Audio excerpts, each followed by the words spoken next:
Hi everybody, this is Gavin from gavinsgadgets.com, and today we're going to take a first look and also sort of a mini review of the new Xiaomi Mi Max. I have with me the 3GB, 32GB Snapdragon 650 version.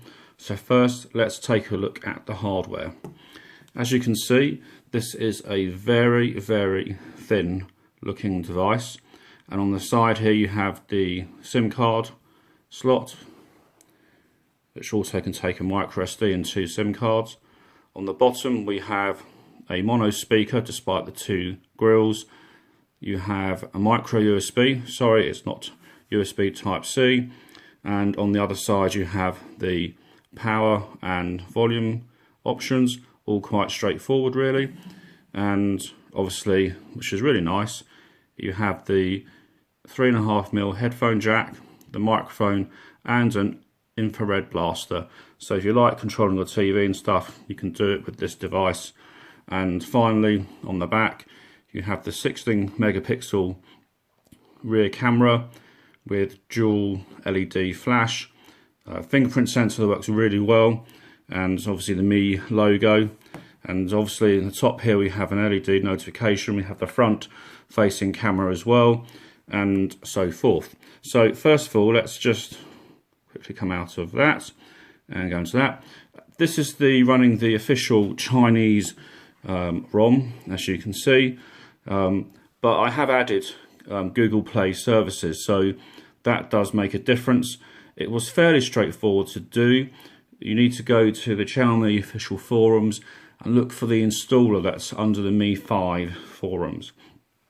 On here we have obviously your home. If you press that, you have your recent apps that are running there as well.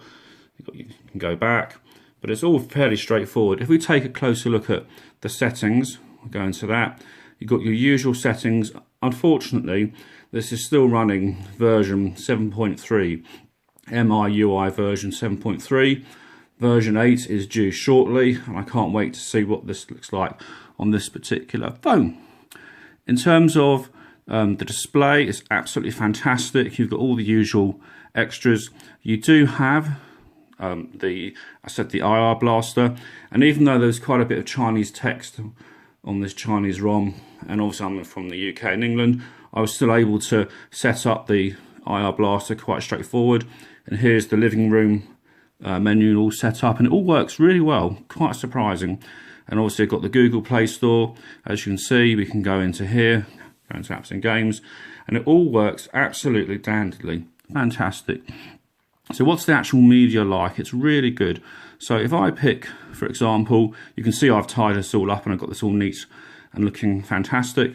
So if we have a look at some photos, and we go, this will update in a second, but if we pick on one here, you can see, if you turn this around, the image quality on the photos that I've taken on this phone is fantastic. Really beautiful photos, and I've been really pleased with that.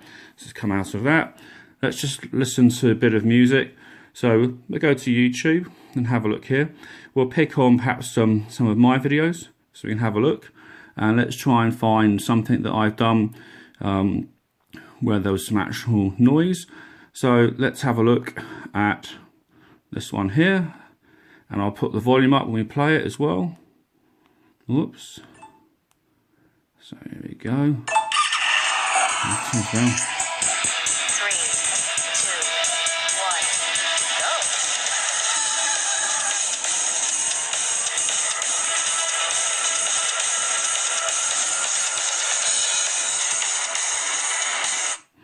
So as you can see, it's all very clear, very loud speaker as well, and a fantastic looking device.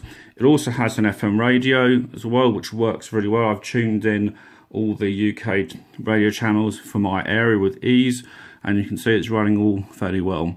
So if you have a quick look at the camera, again, this is a typical affair at the moment. I'm actually in the manual mode, but you've got all the different modes here. You can have a look. You've got you can have audios striking up as well. You can use voice to activate. You've got fisheye mode. You've got timer, straighten. Obviously manual. We'll take it out of manual, put it back into normal auto. It does have an HDR mode which you can have on or off, and it does make a big difference when the lighting is a bit contrasty. And there's lots of other options. You've got your filters as well. Overall, you know, to be honest, it's a really nice camera. And there's a host of other settings as well that you have within there as well. A very, very good phone and very good value. So if you want to know more about this phone, stay tuned on my main channel, gavinsgadgets.com, where I'll try and cover off more of the phone in the coming weeks. And I hope you like this review. If you do, please give it a thumbs up. And bye everyone. This is Gavin from gavinsgadgets.com.